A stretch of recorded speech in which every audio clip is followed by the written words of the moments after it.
Good everyone, my name is Graphics. If you look at your screen, you see a question, and the question says the turning moment diagram for a petrol engine is drawn to the following scale. Turning moment 1 millimeter equals to 5 Newton meter, crank angle 1 millimeter equals to 1 degree.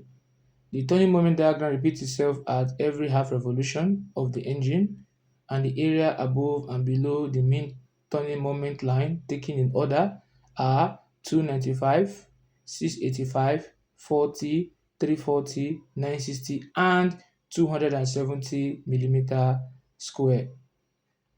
The rotating parts are equivalent to a mass of 36 kg at a radius of gyration of 150 millimeter. Determine the coefficient of fluctuation of speed when the engine runs at 1800 RPM. So the first thing you have to do is for you to write out the data given. Now the first thing that we'll have here, I can pick up by saying the energy, the scale, right? So the turning moment scale, we said 1 millimeter is equals to 5 Newton meter, and the crank angle is 1 millimeter equals to what? 1 degree. Since 1 millimeter is equals to 5 Newton meter and 1 millimeter is equals to 1 degree, it means that what? My 1 millimeter square will now be equals to what? 5 times what? Times 1 degree. But I need to convert that degree into rad per seconds. So anywhere I see 1 degree, I'll multiply it by what? Pi over 180. Are you with me now? So automatically, instead of writing 1 degree, I'm writing pi over 180. If it is 2 degree to be 2 pi over 180. If it's 3 degree to be 3 pi over 180. Are we together now? So converting degree to radian per seconds, you divide by, you multiply by pi over 180. So my 1 millimeter square is equals to what? 5 pi over 180. So this you see here is what we call my energy rating. Are we together now? So we've sorted that out. So we move forward. The next thing here we have is the mass. We usually represent the mass with small letter m, right? And that's given as what? 36 kilogram. That is the rotating part. Their mass is 36 kilogram. Another thing here is the area above and below the turning moment line. So we use it to represent the area. And what are the area? 295, 685, 40, 340, 960, and 270 millimeter square. That is the area that we're given there. Then the next thing here again is the speed of the engine. And we say the energy runs at what? 1800 RPM. That is, we use N to represent it. Is that taken? And we are given the rate of gyration K to be equals to what? 150 millimeter. So converting it to meter to be 0.15 meter. So these are all what we have here, right? So what we're actually calculating for, we're calculating for two things. One of the things we're calculating for is the fluctuation of energy, which is given as what? Delta E.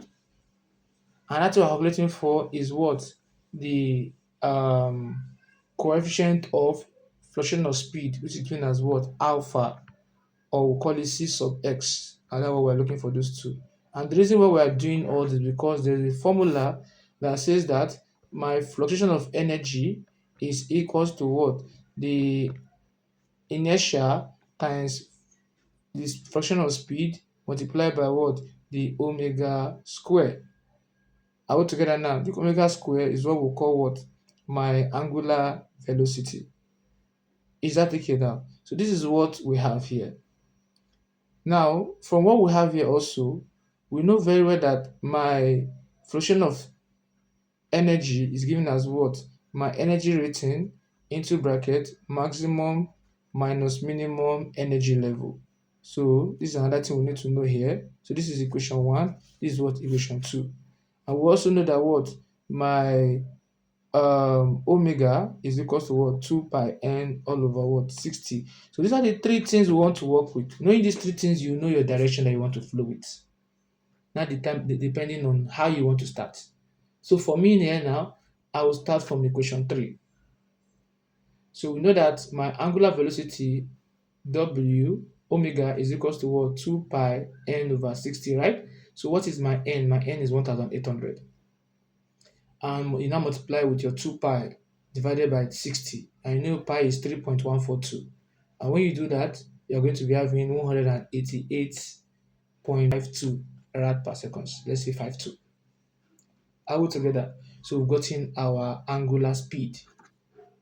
Now the next thing we're going to calculate again here, let's go to equation 2. And that is my what? My fluctuation of energy. Is that taken? So in that doing that, we need to use the graph, the mean torque graph, or we use our turning moment versus what? Our crank angle, and we'll draw it this way. Where the vertical point here, vertical line is the turning moment, and the horizontal is what we call the crank angle, right? So where they meet, this line you see is what we call our mean torque line. So we're going to place the area alternatively on this line. So starting from this point, we move. The first one is 200 and what? 95. The second one is what? The first one will be positive because above is positive, below is negative. The second one is given as what? 685. The third one is 40. The fourth one is 340. The fifth one is 960. The sixth one is 270. Right? So this is what we have here. Where the first point, where the curve intercept the line is a point. So the first point is A. The second point where the curve intercept the line is B. The third point is C. We have the fourth point D, E, F, and what? And G. These are all what we have here. So the area above and below the mean torque line must be equal. So by the time you add all the area above and below, let's take for instance, the area above is 295, right? Plus 40 plus 960, we're having 1295. That is the total area above. Similarly, the same thing too. 685 plus 340 plus 270, we are still having what? 1295. So since the area above and below is equal, then we'll proceed. What the next thing we will now do here, after we have done that, is to now calculate for what? The energy level at each of these points. So we are going to know what the maximum energy level is and what the minimum energy level is, what we can input into this formula here. So let's start. The energy level at A, we'll look for the energy level at B, at C, at D, at E, at F, and at G, right? So each of them will start with E. So let me write the E all through here, as you can see. So at point A is starting from 0. So E plus 0 is still E. So I'll leave the E the way it is. Then at point B, it has done half revolution, right? And that will be, what's the half revolution here? That is 295. So E plus 295, that's what we have there. At point C, from B now, another revolution has started. So from B to C, one revolution is completed. So what is the next one here? So is 685. So since it's below the main torque line is negative, so negative 685. So 295 minus 685 will give us minus 390. So you put it in front of that E, minus 390. Then from C to D, another revolution, another half revolution again. So since it's above, you are going to add. So minus 390 plus 40, because what is here is 40. And that'll give us what? Minus 350. You're going to put in front of the E. That is at point what? At point D. So at point E, there's another revolution, half revolution again. So it will now be what? Minus 350 minus what? Minus 340, because it's down.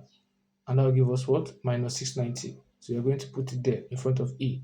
So at F, we have minus 690 plus what? 960, because it's above the mean torque line. And that will give us what? Plus 270. I'll put in front of the E. Then the final point, but not the least, at point G. So since it is what we have here, now you will now say that the next revolution here is negative because below the mean torque line, plus what you have here, 270. And that'll give us what? 0. Then 0 plus E will still give us what? Our E. So this is what we have now. So after you've done that now, remember, we need to look for the maximum and the minimum energy level, right?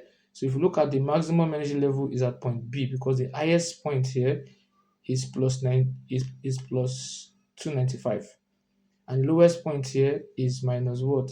Minus minus 690. So my maximum energy level is E plus 295. Our minimum energy level is what? E minus 690. So I'm going to put it into equation 2 here that we have here. So when I say that, my energy level will now give me the energy rating, right? Which is given as what? What we have here is we have 0 point, that is 0.0873, right? Open bracket. The maximum energy level is given as we have E plus 295 minus open bracket minimum energy level is what? E minus 690. So when you open the bracket, we'll be having E plus 295 minus E minus times minus 690 will give plus 690. So E will cancel E. So 295 plus 690 will give us what? 985. So we have 985. So if we want to multiply 95 by the energy rating, right, we are going to be having 86 Newton meter approximately. That's what we're going to be having there. Is that okay? So as we've done that, we'll move forward.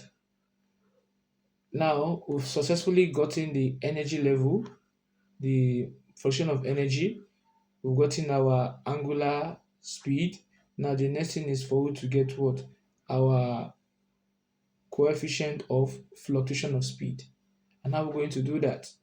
Now we'll now put all what we have our parameter into that equation 1 that we have there.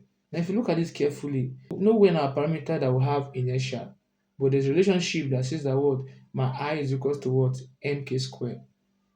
So anywhere I see I put what? Mk squared. Right? So and what is my M? My M is given as what? 36. What is my K? 0.15 square. So I'm going to put them into anywhere I see I. So that means if I now rewrite this again, I'll be having it is equals to my M is 36 multiplied by the K, which is what? 0.15, right?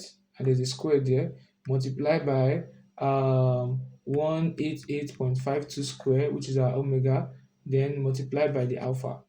And when you multiply everything, we'll now be left with 86 is equals to what? 28787 alpha, or it says C sub x. And if you make your alpha C sub x, or we'll call it coefficient of function of speed, to be equals to 86 over 28787. And we'll be having our C sub x or our alpha to be equals to what? 0.003. Multiplying it by 100 to be 0.3%. And that is what we call our coefficient of fluctuation of speed. Are you with me now? C sub x. So if you found this video helpful, please don't forget to like, subscribe, and also share the video.